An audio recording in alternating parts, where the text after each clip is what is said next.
অভিভাবকদের কাছে আমার বিনতি প্রার্থনা। আজকে এসএসসি রেজাল্ট পাবলিশড হয়েছে।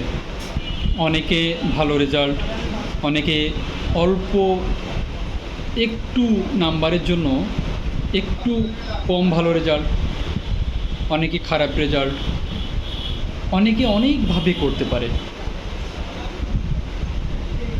যতটুকু যে চেষ্টা করেছে হয়তো তার ততটুকু হয়নি, আরও একটু ভালো হতে পারত।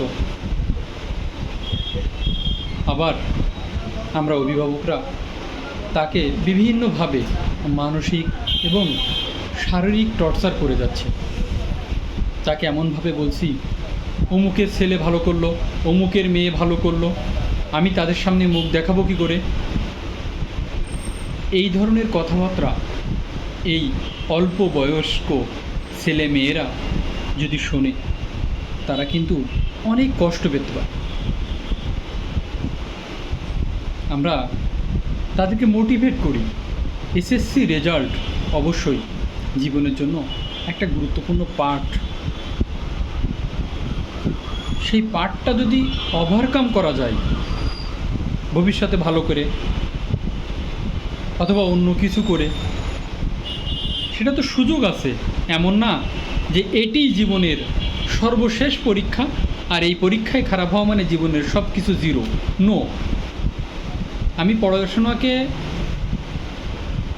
অবহেলা করতে বলছি না, অথবা একে গুরুত্বহীন বলছি না, কিন্তু সব কি পড়াশোনার ভিতরেই আপনি সব কিছু পাবেন? জীবনের চেয়েও কি পড়াশুনো গুরুত্বপূর্ণ হয়ে যাচ্ছে আপনার কাছে? আপনার এই অবহেলা, আপনার এই কথাবার্তাগুলো অনেক মানুষের জীবনের অনেক বড় ধরনের ক্ষতি হয়ে যেতে পারে। আপনি হন বাবা, আপনি হন মা, আপনি হন শিক্ষার্থী, অথবা আপনারা যে যেভাবে আছেন সেইভাবে পাশের অভিভাবককে, পাশের শিক্ষার্থীকে মোটিভেশন দেওয়ার চেষ্টা করবেন, যে এই ভেবে যে ভবিষ্যতে তুমি ভালো করার চেষ্টা করো, এটা বাদ দিয়ে তুমি অন্য কিছু চিন্তা করো।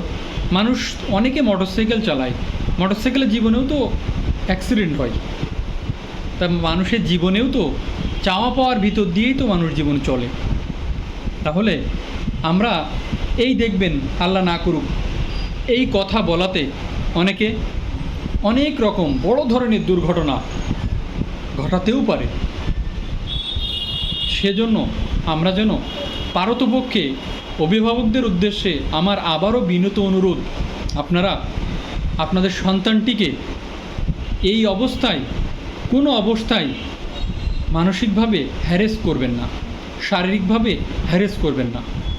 কারণ আপনার হয়তো তার কাছে অনেক চাওয়া থাকতে পারে, সে হয়তো আপনার সেই চাওয়াটা সম্পূর্ণরূপে পূরণ করতে পারেনি, কিন্তু সেও কিন্তু কষ্ট কম পাচ্ছে না। তাই তার মানসিকভাবে বলীয়ান করার জন্য তার পাশে দাঁড়ান। আপনার ওই সন্তানটি হয়তো এই পরীক্ষায় ভালো রেজাল্ট করতে পারলো না, কিন্তু তার জীবনেও সে অনেক ভালো করতেও পারে। তাই তার প্রতি বিশ্বাস রাখুন, তাকে মোটিভেশন দিন। ইনশাল্লাহ সেই সন্তানটি যে আজকে গোল্ডেন এ+ পেল না, যে আজ এ+ পেল না, যে এ গ্রেড পেল না, যে পাশ করতে পারলো না, সেও এক সময় অন্য অনেক দিক থেকে একটা ভালো কিছু বয়ে আনতে পারে। কিন্তু আমরা যদি তার প্রতি খারাপ ব্যবহার করি, তাহলে বড় ধরনের ক্ষতি হতে পারে। সবার প্রতি আমার অনুরোধ, ভালো থাকবেন সবাই।